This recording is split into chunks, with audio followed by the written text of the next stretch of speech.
একজন professional athlete হিসেবে। আর আমি দেখাতে চলেছি এইটা আর $2 লাখ অ্যাস্ট্রোনটের কাজের মধ্যে পার্থক্য। এটা দুর্দান্ত। আর $1 লাখ দেওয়া হয় ডাইনোসরের হাড় খুঁজে বার করার জন্য। ও মাই গড! আরো অনেক জব দেখাবো, আর সব থেকে কম টাকার জব যেটা আমি খুঁজে পেয়েছি, গোল্ড প্যানিং, যাদের রোজগার বছরে $1। কিন্তু আমরা মিলিয়ন উপার্জন করব। একদমই নয়। বেসিক্যালি গোল্ড প্যানাররা এটার মধ্যে প্রথমে মাটি দেয়, তারপর জলের মধ্যে এটাকে নাড়াচাড়া করে, তার ফলে গোল্ড ফিল্টার্ড হয়ে নিচে পড়ে যায়। কিন্তু এটা সহজ নয়, কারণ 5 ঘন্টা খোঁজার পরেও আমি সত্যি বলতে কিছুই পাইনি। ও বয়েজ, আমি গোল্ড পেয়েছি। এই ছোট্ট জিনিসটার মূল্য কত হবে? এটা হবে 2 সেন্ট। আমি এটাই বলতে চেয়েছিলাম। সারা বছর এই কাজটা করে তুমি মাত্র $1 রোজগার করবে, কিন্তু সৌভাগ্যবশত আমরা সেই জব করতে চলেছি যেটা করে বছরে $10 মিলিয়ন রোজগার করা যায়। কিন্তু প্রথমে দেখা যাক যে কাজ করে মানুষ বছরে $1 লাখ রোজগার করতে পারে। মিউজিয়ামের জন্য ডাইনোসরের বোন খুঁড়ে বার করা। আর হ্যাঁ, এগুলো ফেক, কারণ ওদের অস্তিত্ব আর নেই। এটা হলো আমাদের কাজ করার জায়গা। এগুলো কি সত্যি ডাইনোসরের বোন? হ্যাঁ একদম, আমি এখানে 17 সত্যি? বছর ধরে রয়েছি, আর আমি আমার কেরিয়ারে যত ধরনের বোন দেখেছি তার মধ্যে এটা সব থেকে বড়। এটা হলো থাই বোন, এই যে এখানকার, আর এটা 4 ফুট লম্বা। উদাহরণ হিসেবে এই যে একটা ডাইনোসর, তার সমান হলো 6টা কালকে ওপরে ওপরে দাঁড় করিয়ে দেওয়া। আমার হাইট 6'5". এগুলি মূলত মিনি জ্যাক হ্যামার। এই তো ভালোই করছো। ওর কোনো আইডিয়াই নেই ও কি হ্যাঁ, করছে। ওর কোনো আইডিয়াই নেই। আশ্চর্যের বিষয় হলো এটা করতে গিয়ে আমরা ভয় পেয়ে যাচ্ছিলাম। উপস। একটু সাবধানে। কাজটা একটু এগোতে আমাদের 5 ঘন্টা সময় কেটে গেল। তারপরে এক্সপার্টের সাহায্য নিয়ে আমরা কাজটাকে মোটামুটি এগোতে পারলাম। আমার গোটা কেরিয়ারে দেখা এটা হলো সব থেকে বড় একটা বোন। আর তুমি চাও এটাকে আমি আর কাল টাচ করি? একদম। যদি আমরা এটাকে খারাপ করে দিই? যশ, এটার ওয়েট কত হবে? মোটামুটি 2250 পাউন্ড? হ্যাঁ। এর ওজন তো নোলানের মায়ের 10 ভাগের 1 ভাগ। ও মাই গড, এটা তো দারুণ। এখন যেহেতু এই হাটটা এতটাই প্রাচীন, তাই আমরা এটাকে তোলার আগে ভালো করে সংরক্ষণ করলাম, না হলে এটা দুটুকরো হয়ে ভেঙে যেত। আশা করবো তোলার সময় এটা ভেঙে যাবে না। 1 2 3 Three. খুব ভালো। এদিকটা নিয়ে এসো। খুব ভালো। এই প্রথমবার কোনো মানুষ এটাকে বয়ে নিয়ে যাচ্ছে। একজন ইউটিউবার ডাইনোসর বোন নিয়ে যাচ্ছে। টেবিলের সামনেটা নিয়ে চলো। ঠিক আছে। 1 2 চলো। এই তো খুব ভালো। কাল তোমার হাতটা দেখবে। বিশ্বাস করবে কিনা জানি না, কিন্তু এই ডাইনোসর বোনটা তার জায়গা খুঁজে নিল একটা মিউজিয়ামে। আর যেহেতু মিউজিয়াম খুবই বোরিং হয়, তাই আমরা চলে গেলাম $2 লাখ জবে, নাসাতে অ্যাস্ট্রোনট ট্রেনিং। আর আমার প্রথম মিশন হলো একটা অফিসিয়াল লুনার রোভার চালানো। এটা নিশ্চয়ই একদিন চাঁদে থাকবে। হ্যাঁ, এটাতে করেই একদিন আমরা চাঁদে ঘুরে বেড়াবো। ওরা আমাকে কেন এটা চালাতে দিল? দরজাটা খোলো। আমি এটাকে কি করে চালাবো? ওই স্টিকটাকে সামনের দিকে করো। এক্ষুনি? হ্যাঁ, করো, সামনের দিকে করো। অন্য কেউ চালাও, ও আমাদের মেরে ফেলবে। আমার ভয় লাগছে। হ্যাঁ, ঠিক হচ্ছে। ও, এটা তো দারুণ। চলো এবং টুইস্ট করো। ডান দিকে? ডান দিকে বা বাঁ দিকে, যেদিকে খুশি করতে ও মাই পারো। গড, ওখানে তো কার আছে? এটা কি রাস্তায় চালানো লিগ্যাল? হ্যাঁ, এখানে রাস্তায় লিগ্যাল আছে। ও, এটা সত্যিই দুর্দান্ত। আমরা সাইড হয়ে যাচ্ছি কেন? আমি জানি না এটা কি করে সোজা চালাবো, আর আমার যেন মনে হচ্ছিল আমি ড্রিঙ্ক করে এটা চালাচ্ছি। কিন্তু তাও আমি এটাকে নাসার লুনার ট্রেনিং ইয়ার্ডে নিয়ে যাওয়ার চেষ্টা করছিলাম, যেখানে আসল টেস্ট ছিল। ও অফরোডিং। ও গড। ও, এটা তো খুব লাফাচ্ছে। তোমরা চাও এই হিলটা দিয়ে চালিয়ে আমি নিচে নামি? এটার মধ্যে কি কোনো সিট বেল্ট নেই? এখানে একটা সিট বেল্ট আছে, কিন্তু আমরা ইউজ করি হ্যাঁ, না। এখানে সিট বেল্ট আছে কিন্তু কেউ ইউজ করে না। এটা জেনে ভালো ও, লাগলো। এটা তো খুবই স্টিপ। ও ওরে বাপরে, আমরা কি সত্যি নিচে নামবো? আমার সিট বেল্ট চাই এক্ষুনি। ও মাই গড। দাঁড়াও, আমরা হিল থেকে সাইড হয়ে থামাও, নামছি। থামাও ঠিক আছে, গাড়িটাকে। ঠিক আছে, তোমার হাতটা তুলে নাও যাতে ওরা দেখে আমি চালাচ্ছি। আরে ও তো সত্যি তুলে নিল। ঠিক আছে, আমি আরে- উঠে যাচ্ছি, নিককে না, দিচ্ছি। না, না, না, দাঁড়িয়ে এখানে পড়ো। বসো। না। আমরা কি ফ্রেটারে সাইড হয়ে নামবো? ধরো আমাকে কাল। ধরো আমাকে। ল্যারান, আমি বলতে চাইছি তুমি চাঁদে কিন্তু সার্ভাইভ করতে পারবে না, না। আমি নিশ্চয়ই পারবো। এর পরের ট্রেনিং এ নাসা আমাকে দেখালো তাদের বিশাল স্পেস ফেসিলিটি। ওরে বাবারে, এটা হলো পৃথিবীর দ্বিতীয় বৃহত্তম পুল। সত্যি কথা বলতে মনে হচ্ছিল ওরা আমাদের কি ট্রেনিং দিচ্ছে, বিশেষ করে যখন আমাদেরকে স্পেস স্যুট দেখানো হলো। আমি যতদূর জানি তুমি একটা স্পেস স্যুট পরলেই তুমি অ্যাস্ট্রোনট হয়ে যাবে। কিন্তু এর মধ্যে একটা গন্ডগোল আছে। স্পেস ওয়াকে তোমাকে কি ডায়াপার পড়তে হয়? তোমাকে 12 ঘন্টা স্যুটটা পরে থাকতে হবে। ওয়াও, এই নাও। এটা সত্যি একটা অ্যাডাল্ট ডায়াপারের মতো। ওকে, আচ্ছা, একটু সাবধানে। হ্যাঁ। এটা হাতে তৈরি করা। এটা পরে কিন্তু অনেকবার স্পেসে ঘোরা হয়েছে। তার মানে আসল অ্যাস্ট্রোনটরা এটা মনে পড়েছে। রেখো এই অ্যাস্ট্রোনটটা কিন্তু এর মধ্যে টয়লেট তুমি করেছে। কি এর মধ্যে টয়লেট করেছো? আমি না, এই স্যুটটায় নয়। ঠিক আছে।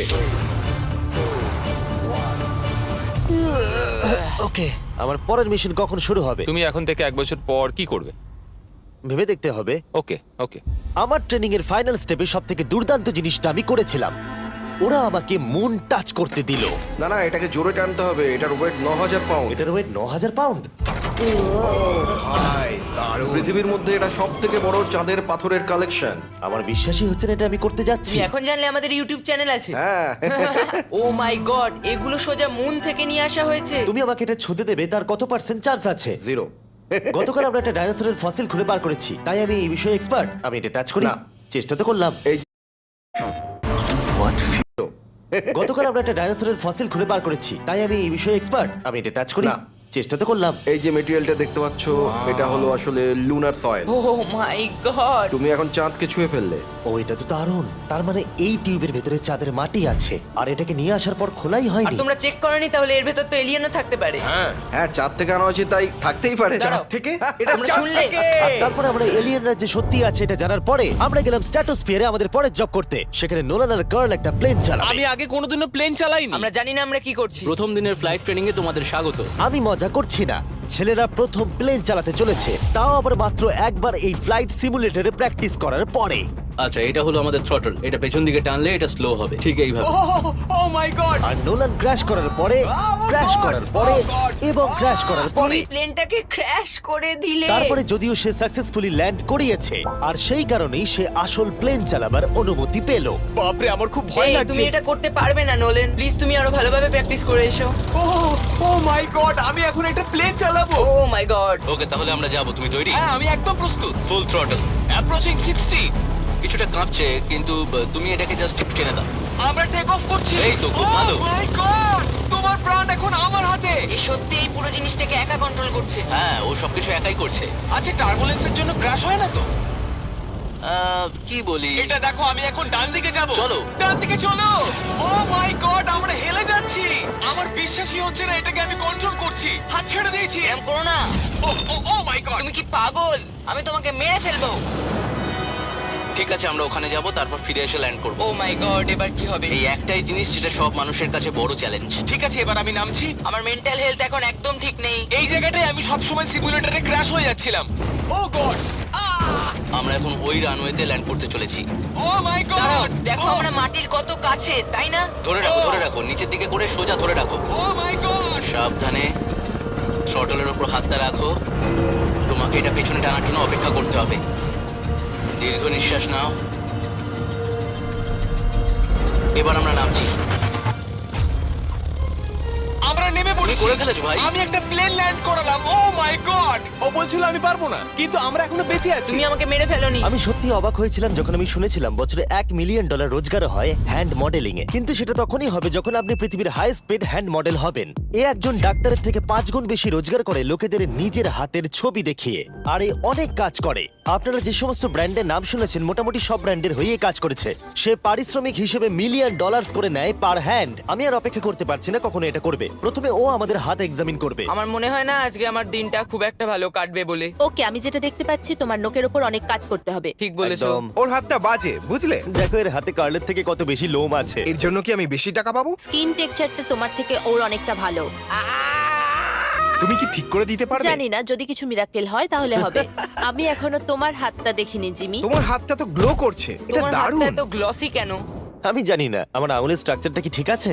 হ্যাঁ, এগুলো তো বেশ ভালো, কিন্তু এখানে একটু সমস্যা আছে, স্কিন সমস্যা আছে, কিন্তু এগুলো ঠিক করা যাবে। আমাদের হাতের উপরে অনেক কাজ করতে হবে, তারপর আমরা শুটের জন্য তৈরি হয়ে যাব, যেটা আমার আর কার্লের জন্য খুবই ইজি ছিল, কিন্তু লেজারের জন্য অতটাও নয়। ও গড। ভাই এই লোমগুলো দিয়ে তুমি দারুণ জিনিস বানাতে পারবে। এই চুলগুলো আমার সঙ্গে সারা জীবন ছিল, কিন্তু চাইলেই এর সাহায্যে $1 মিলিয়ন উপার্জন করতে পারো। আর এখন যেহেতু আমার হাত আগের মতো নেই, তাই আমরা একটা ম্যাগাজিনের জন্য মডেল হতে পারলাম। এই ছবিগুলো সারা আমেরিকায় বিলবোর্ডেতে দেখানো হবে এই ওয়াচগুলো প্রমোট করার জন্য।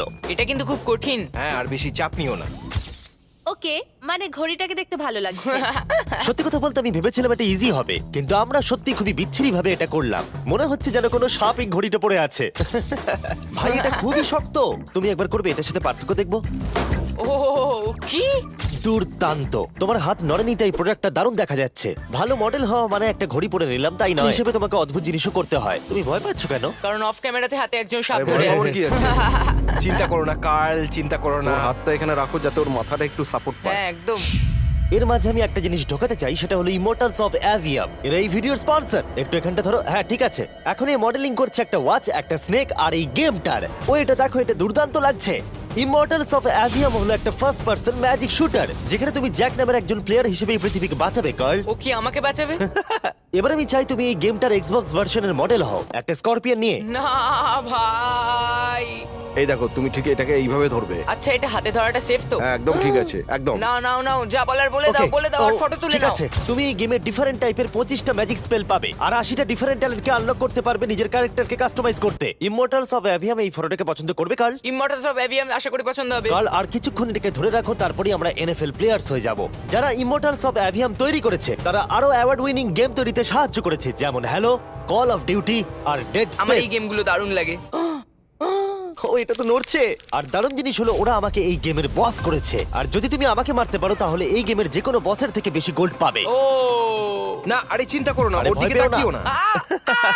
ইমমর্টালস অফ অ্যাভিয়াম এখন এক্সবক্সে ফ্রি ট্রায়াল দিচ্ছে, তার সাথে PS5 এও আর স্টিমেতেও ফ্রি ডেমো অ্যাভেলেবল মনে আছে। হচ্ছে তুমি যে আমার পারবে, ভেতর তুমি ঢুকে গেছে পারবে। নাকি হাতের তলায়। আমরা এতটাই বাজে করছিলাম যে একজন হ্যান্ড মডেলকে আনাতে হলো যাতে স্পন্সররা এই ফটোগুলোকে অ্যাপ্রুভ করে। ডেসক্রিপশনে দেওয়া লিংকে ক্লিক করো যদি তোমরা এক্ষুনি ইমমর্টালস অফ অ্যাভিয়াম খেলতে চাও। আমি আর হ্যান্ড মডেল হতে চাই না, আর যদিও আমাদের ফটোগুলো অতটা ভালো ছিল না, তবুও গোটা দেশের বিলবোর্ডে সেগুলো স্থান পেল। আর এবার হলো শেষ কাজ, যেটার জন্য বছরে $10 মিলিয়ন রোজগার করা যায়। একদম ঠিক, আমি জয়েন করতে চলেছি লিটারালি NFL। এটা আমার একটা স্বপ্ন ছিল। যদি তোমাদের মনে হয় এটা ফেক, এই দেখো আমি সাইন করছি একটা রিয়েল কন্ট্রাক্ট। তার ফলে আমি বাকেনিয়ার্স এর এখন রিয়েল প্লেয়ার, আর ওরা আমাকে দেবে $10 মিলিয়ন। আমি হয়তো এটা পাবো না, কিন্তু অ্যাটলিস্ট এটা অ্যামাউন্টটা তো বললো। না না, ডলারের ওপর ফোকাস করো। এখন থেকে এটা অফিসিয়াল, কংগ্রাচুলেশন। তাহলে আগামী 48 ঘন্টার জন্য আমি অফিসিয়ালি প্লেয়ার। তুমি এখন অফিসিয়ালি প্লেয়ার। কথা দিচ্ছি আমি হতাশ করব না। আমি কথা দিচ্ছি ও হতাশ করবে। কন্ট্রাক্টটা শেষ করেই আমি আমার টিম নিয়ে মাঠে নেমে পড়লাম 60,000 দর্শকের সামনে। প্রথম স্টেপ হলো ওয়েট ট্রেনিং। এটা হালকা হচ্ছে, ওয়েটটা একটু বাড়িয়ে দিই চলো। এই তো খুব আমার ভালো। মনে হচ্ছে না ওরা আমাকে 10 তোমাকে মিলিয়ন স্ট্রাইক দেবে। খুব করতে ভালো হবে। হচ্ছে। তুমি কি উইনার নাকি তুমি ফ্যালকন? খুব ভালো। আমি লক্ষ্য করলাম NFL প্লেয়ার হলেই তোমাকে উৎসাহ দিতে সবাই চাচায়। আচ্ছা এই জিনিসটা কি তোমাদের টিমের সবথেকে স্ট্রং প্লেয়ার করে? দেখা যাক এটা আমি একবার করতে পারি কিনা। ওরা এটা 12 বার করে? ওরে বাবারে। ওরা সাধারণ মানুষ নয়। আমি চাইবো না ওরা আমাকে ধাক্কা মারুক। আরেকটা, চলো তুমি পারবে। ফুটবল। Easy! আরেকবার, কাম অন। NFL এত শক্ত কেন? তাদের টিপিক্যাল ওয়ার্কআউটের সাথে এটার পার্থক্য কতটা? অনেক বেশি। যাক, একটু মাথা ব্যথা তো দূর হলো। কিন্তু তোমাকে পরে ওগুলোই করতে ঠিক হবে। আছে। এরপরে আমি প্রথম প্র্যাকটিস করলাম টেম্পা বে বাকেনিয়ার্স এর ট্রেনিং গ্রাউন্ডে। আমি দেখা করলাম আমার কোচের সাথে। কেমন আছেন? তুমি কেমন আছো? ভালো। আর আমার নতুন টিমমেটদের দেখা সাথে করে খুব ভালো লাগলো ভাই। আমার নাম শেখ। আমার তোমার ভিডিও খুব ও, ভালো সত্যি? লাগে। তারপর ক্যান্ডি বার, আর হ্যাঁ কালকেও। আর আমার নতুন টিমমেটরা বিশ্বাসই করছিল না আমি সত্যি করে টিমে সাইন করেছি, তাই আমি আমার কন্ট্রাক্টটা ওদের দেখালাম। এটা একই তো যাতে তোমরা সাইন তুমি তো করেছিলে? দেখছি আমার থেকে বেশি টাকা পাচ্ছ গো। আমাকে এত কিন্তু তুমি দেওয়া হয় পড়লে না। দেখতে পাবে 48 ঘন্টার মধ্যে ক্যান্সেল না করলে কিন্তু ও, আমরা ক্যান্সেল হ্যাঁ। করে দেবো। দেখো এখানে যদি আরো আমি অনেক সঠিক কিছু বলি। লেখা আছে। যাই হোক, অফিশিয়ালি তুমি এখন আমি আমাদের জানি, টিমে। Thank you. কিন্তু আমার অন্য তোমাকে এখন টিমমেটরা অনেক ওখানে খাটতে আছে। হবে। ওদের কাছে আমাদের বাচ্চা মনে হচ্ছে, ওরা খুবই লম্বা। একবার ওর হাইটটা তো দেখো। সত্যি কথা বলতে এর আগে আমি কখনো ফুটবলই খেলিনি, তাই ওরা আমাকে একটা কিক মারতে দিল, যেটা আরিয়া। ও, আমি বিচ্ছিরি ভাবে করলাম। মিস্টার বিস্ট আজকে সারাদিন প্র্যাকটিস করো, কালকের মধ্যে রেডি হতে ঠিক হবে। বলেছো, ঠিক বলেছো। আমি চেষ্টা করছি। যেহেতু এর আগে আমি কখনো কোয়ার্টারব্যাক খেলিনি, আমি ছুটছি। আমি যতদূরে পারলাম ছোড়ার চেষ্টা করলাম। এটা টাচডাউন। তোমাদেরকে আমি বলে দিই যে টিমটা আমি জয়েন করেছি সেটার হয়ে টম ব্র্যাডি সুপার বোল জিতেছে, তাই ভাবলাম ওকে সারপ্রাইজ দিলে ভালো লাগবে। ও, এই তো টম। ও, এক্ষুনি আমার লেগে যাচ্ছিল। টিভি কেমন আছো ভাই? কেমন আছো কেমন আছো টিভি? ভাই? এখানে একজন আমার বন্ধু আছে, ও খুশিতে প্রায় মরেই যাবে যদি তুমি ওকে একটা না, না, হাই বলো। তুমি এটা একদম করো আমি না, জানি জিমি, তুমি খুব করো না খুশি। এটা। ও শেষ। এরপরে আমরা প্র্যাকটিসের থেকে বেশি মজা করতে শুরু করলাম। লিটল ম্যান, ও, তারিক, তুমি অনেক ছোট। হ্যাঁ, তুমি যাও গিয়ে শুট করো। ঠিক আছে, পরে দেখা হবে। কেউ কেউ আমার দুদিনের কন্ট্রাক্ট নিয়ে প্রশ্ন করছিল, তাই বাক্স আমার জন্য একটা প্রেস কনফারেন্সের আয়োজন করলো। আমাদের সামনে একটা বড় খেলা আছে, আমরা শুধু সিরিয়াস প্রশ্নেরই উত্তর দেব। এটা কি পাবলিসিটির জন্য করছো? তাহলে এখানে কি করছো? যতটা সম্ভব ভালো ভিডিও তৈরি করার হ্যাঁ, জন্য। এটা পাবলিসিটির জন্যই করা। পরিষ্কার বলে দিই আমি NFL প্লেয়ার নই। জিমি তোমার এই টিমে এসে কেমন লাগছে? আমার দারুণ লাগছে। সত্যি কথা বলতে কি, আমার ভাবনার থেকে ওরা আমাকে বেশি আপন করে নিয়েছে। আপনি কতক্ষণ খেলবেন বলে ঠিক করেছেন? জানি না, এবং বারবার বোঝানোর পরে যে এটা কিছু সময়ের জন্য, তারপরে আমি চলে গেলাম মেজার করতে। 6 feet 4 and half। 6'4.5"। কার্ল, তুমি তো 6'5". আমি 6'5", হ্যাঁ হ্যাঁ। এই মেজারমেন্টগুলো ছিল আমার গিয়ার আর ইউনিফর্ম ভালোভাবে ফিটিং হওয়ার জন্য। এটা কিন্তু দেখতে দারুণ লাগছে। চলো শুরু করি তাহলে। যখন আমি তৈরি হয়ে গেলাম, অফিসিয়াল গেম ডে চলে এলো। আমি জানি না ওরা আমাকে কেন এটা করতে দিচ্ছে, কিন্তু হ্যাঁ, থ্যাঙ্কস বাক্স। তোমরা কি আমাকে এই টিমে দেখে অবাক হচ্ছ? হ্যাঁ, এটা আমার প্রথম ফুটবল যেটাতে আমি সাইন করলাম। জিমি এখন যে কোনো মুহূর্তে বেরিয়ে আসতে ওরা পারে। বললো যদি আমি 100 অব্দি থাকতে পারি তাহলে ওরা একটা খেলা খেলবে, আমাকে একটা সাহায্য করবে। উত্তেজিত হয়ে ওঠো। হ্যাঁ, ভালো বলেছো। এটার প্রথম গেম আর এটা সম্ভবত শেষ। অবশ্যই ওর শেষ গেম। আমি জানি না কি হতে চলেছে। ক্যাননগুলোকে ফায়ার করো। এটা দুর্দান্ত। যেহেতু আমি একমাত্র এই এনএফএল গেমেতেই অংশগ্রহণ করছি, তাই টিম আমাকে লিড করবার সুযোগ করে দিল। চলে এসো boys! জিমি, ওই দেখো আমাদের বন্ধু। প্লেয়াররা যেন আমাকে চাপা দিয়ে না চলে যায়। এটা কি তোমার জীবনের সব থেকে ভালো দিন? এটা আমার জীবনের সব থেকে ভালো দিন, জিমি। আই লাভ প্লেয়াররা ইউ। আমাদের থেকে আগে চলে যাচ্ছে। জিমি এখন এনএফএল প্লেয়ার। কেমন আছো তোমরা? আমি তোমাদেরকে হতাশ করবো না, যদিও সম্ভবত আমি খেলবো না।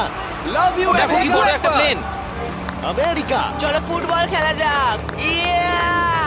আমাকে অফিসিয়ালি এনএফএল প্লেয়ার করার জন্য বাকিনিয়ার্স এর জন্য একটা হিউজ শাউট আউট। সত্যি কথা বলতে ভালো হলো যে আমি খেলিনি, কারণ ওরা যদি আমাকে ধাক্কা দিত সম্ভবত আমি মরেই যেতাম। আমি ভেবেছিলাম ওটা ওখানেই শেষ হয়ে যাবে, কিন্তু ফ্যালকন টুইটটা করে দিল, মিস্টার বিস্টের পরে চ্যালেঞ্জ হলো হিট দ্য ফিল্ড গোল।